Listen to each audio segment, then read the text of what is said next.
What do recipes and pattern paper have in common? Honestly, I didn't know either. But in 2025, I was challenged to mix art-like ingredients. And in this challenge, I had to use my 100 pattern papers to create using the formula, where I needed blue, 2 cut aparts, flat stickers, numbers somewhere, use of a stencil, and stickers on Nuvo. Well, I pulled 4, as you saw, from my stash, and I'm going to work on a layout, pulling these pieces together to create one great, well, let's hope, great layout. So the first one is this floral, and it's got blue on it, so tick using the tip blue into my layout. And I'm going to cut these into very sharp pointed triangles, so they're going to go down the left hand side of a striped paper. Do you find it hard to use a big stripe? I do. I honestly struggle sometimes with some of the papers that are in packs, and I think, why were they included? So this one, I thought I'd just mix it up a bit with the florals and see what we could come up with.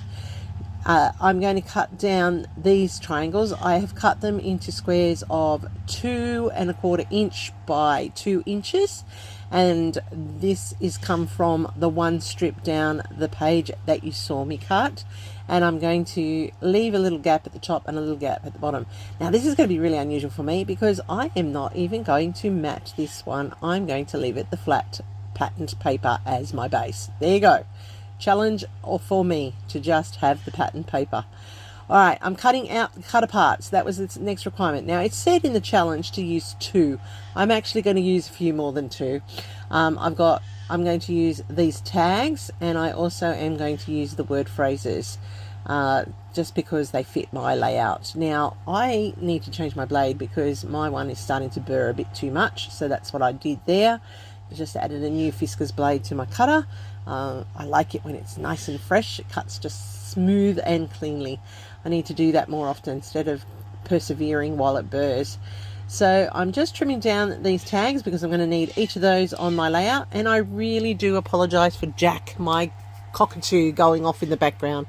The sun is starting to set and it's getting dark in the house where he's kept, and he does not like the dark. He's a bit of a chicken. Yes, he's a wild bird, but he is a chicken. He's a bit of a scaredy cat, really. So that's why this time of the night he goes off until someone goes out and turns on the night light for him. Yes, I know. Terrible, isn't it? Have to cater to a wild bird with a night light. Okay, so I cut 3 strips then. They were 2 1/4 by 12. And then I cut a square, which I did at 5 1/2 inches by 4 3/4. No, yes, 5 3/4 by 4 3/4. Now I've cut out 3 smaller squares, which I'm cutting into smaller triangles to bring in a different color from the back of the florals, and that's giving me another set of triangles which I'll use as arrow points at the layout base in a moment, and you'll see how that will work.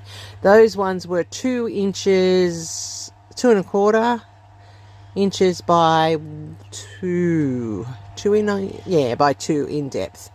All right, so I now want to cut another piece which I'm going to use as a backing, and I'm just working out which one is going to be best. And I decide that I'm just going to gut this a little bit here and use the reverse side because I want to just stack some matting in behind my photo just to build some layers and some interest. Don't worry, there's a hole in my layout, but it will be covered up when I use up all these pieces.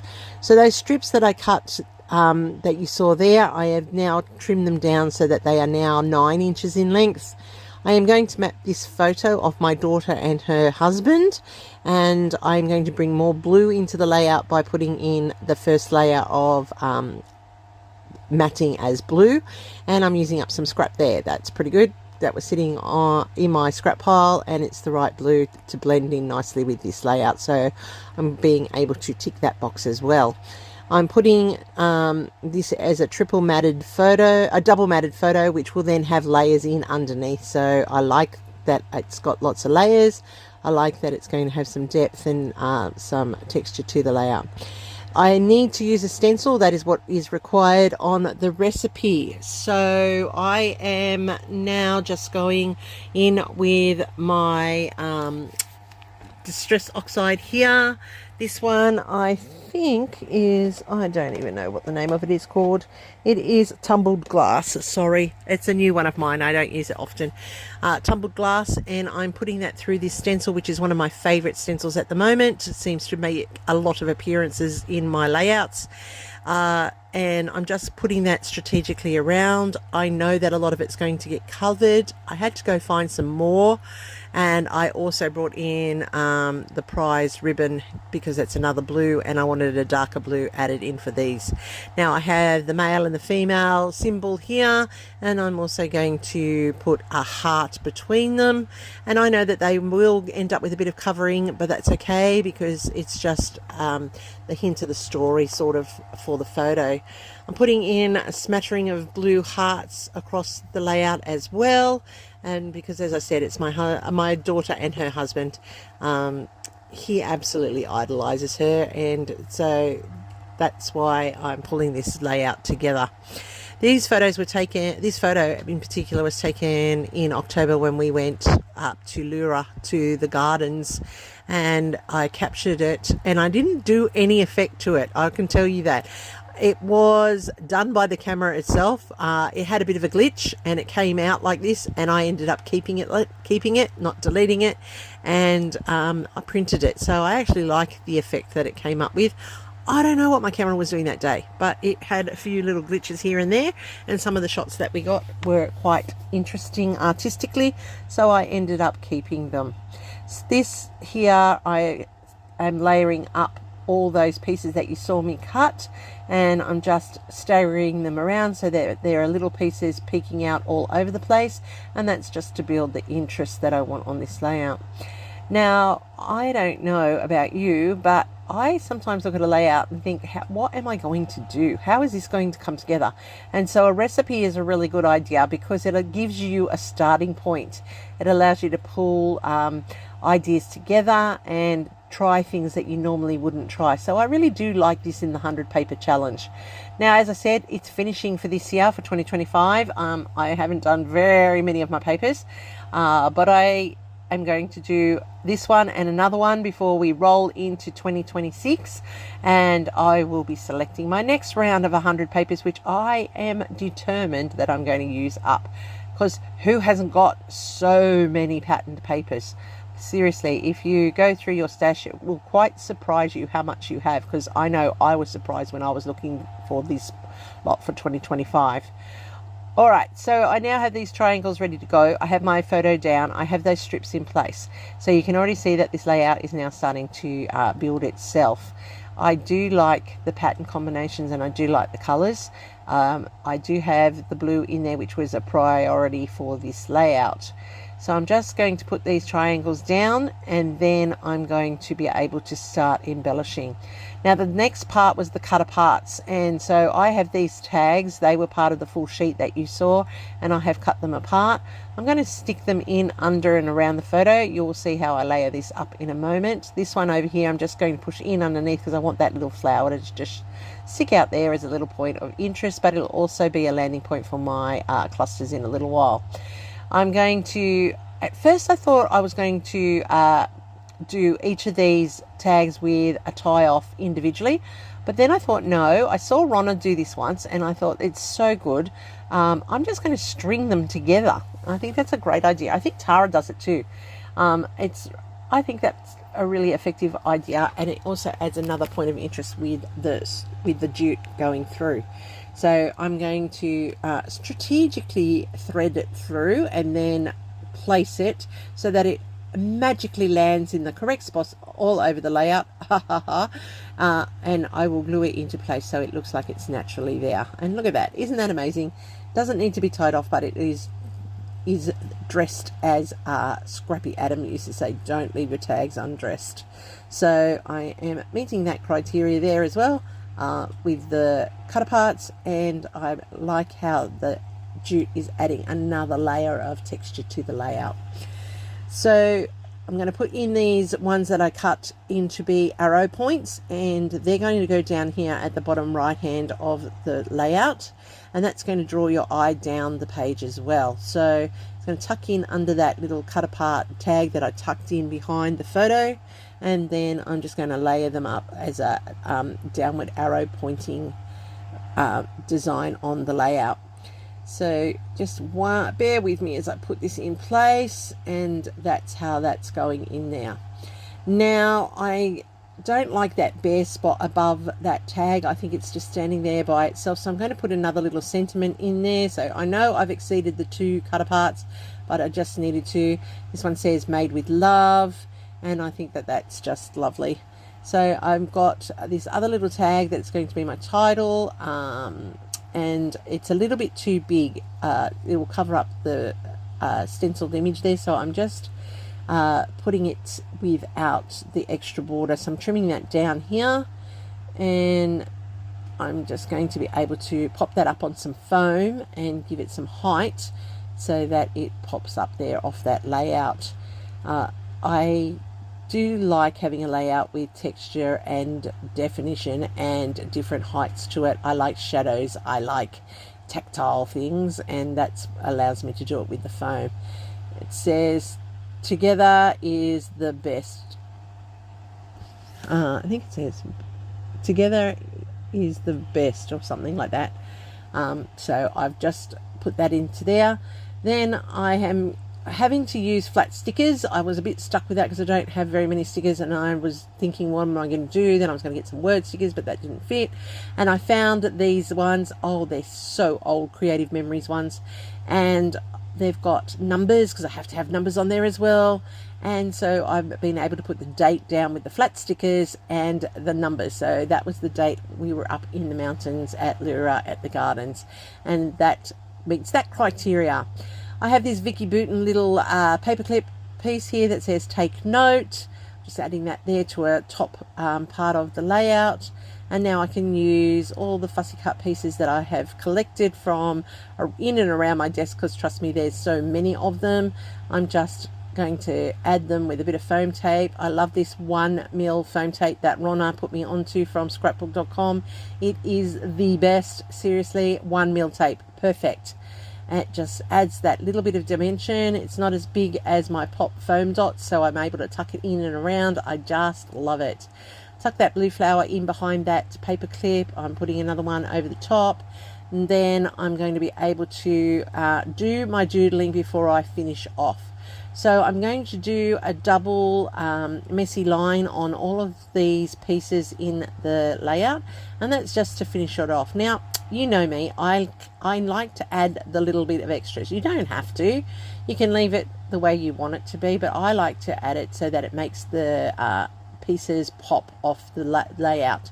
What do you like? Do you keep it simple, or do you like to outline as well? Or do you do different tricks? Let me know in the comments down below, because I'm really curious how each person does their layouts and what they think needs to be on their layout for it to be complete.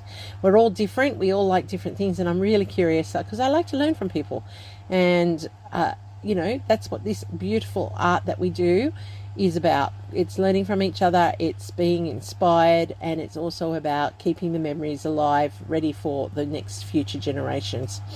So I am just putting in lazy lines around all of those pieces so that they are clearly and distinctly outlined and you can see them. Some of them I've got double lines, others of them I've got single lines, and that's just adding to the detail and the creativity of the layout. Please just do what you want. Don't do what anybody else does. I'm just showing you what I like to do. There are no right or wrongs. It is what you want. Hopefully I'm inspiring you to push yourself out of your boundaries if you haven't already done this type of thing before. It really does make a difference. It really does make your pieces stand out, and it only takes a few minutes to add it in, and look at that. It just really makes everything clearly defined and stops everything from blending in. Alright, so I'm now just going around the whole layout because I did keep the paper as my my whole background without a frame. So I'm just adding in some lazy doodling to put a definition to the edge of my layout, and I'm pretty happy with how that's turned out so far. There's just a few little bit more that I want to add in, like I have these butterflies that I cut out to the side. I've got one that's going to put above there. I'm going to put one in this top cluster over here, and I'm going to put another one above this tag. So then I've set up a 3 with the butterflies. I'm going to put a heart just into that bottom cluster. I did contemplate adding another heart, but I've decided not to. I put a bit of foam tape behind this one, make it pop, and that's how that has come together. Now, when I was using my inks, remember I cleaned my brush using this piece of scrap, and now I'm going to put it to use on the layout. So I have got my favorite leaf punch, and I'm just putting the foliage in to bulk up those clusters so they're not so bare, and the blue just matches beautifully with the colors on the page. And because it is different shades of blue, it really does have that nice natural look that you expect to see on foliage, where it shimmers and changes colors based on the area of the leaf. So I'm putting in 2 up there behind the butterfly, and then that is how those clusters are now being finished off. And look at that, isn't that just subtle difference? Just bulked them up and made them full and complete. Now using my Nuvo drops, yes, that's another part of the expectation of this challenge.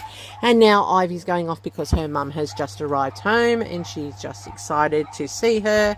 And so I'm sorry that she's barking in the background, because this makes life so much easier and they're not doing these naughty things. Oh, I have a menagerie of animals in my house. So there's my layout, everybody. That's a wrap for today. What do you think? 100 paper challenge. I have used 4 pattern papers on this one. I've brought it together using the recipe. It's got a little bit of a different approach to my normal layouts, and I really love how this has come together. The colors are just amazing. Don't be afraid of color, people. Have a go. It won't hurt you to put patterns with patterns. And you know, I've kept the photo very white and light with the black, and it really pops off that page. So despite what's going on there, the photo is still the hero of the layout. Because remember, when we scrap, our photos are the main heroes of our layouts, because they're telling the stories. And that's why we scrap. We tell stories to share in the future so that everybody knows. So I've got my cut aparts. I've got my numbers and flat stickers down the bottom. I've got blue on my layout. That meets the recipe challenge. I have added in Nuvo drops there and around at the 3 strategic points, and I am quite happy with how this turned out. What do you think? Did I meet that challenge? Yes, I know I cheated with the stickers here and the numbers, but it's still the criteria, and I do have more than 2 cutouts, but that's okay. It just said at least 2, so there's the blue. Lots and lots of blue happening. I'm just making sure everything is stuck down. And look, I even used the stencil. I had 3 different stencils going on this layout. So you too can be creative. Just play. Don't be afraid of color. Color can't hurt you. It's your friend. Trust me, I know. I learned a long time ago to let go the phobia and embrace the color. So thanks everybody for watching. I really do appreciate every single one of you coming back every single time. Thanks to all my subscribers. I appreciate it. Don't forget to hype me. You can do that on a digital device. And if you're new to my channel, I hope I've done enough to earn your subscription. I'm Kathy. Thanks for watching. Here's my next video for you, and I'll see you there real soon.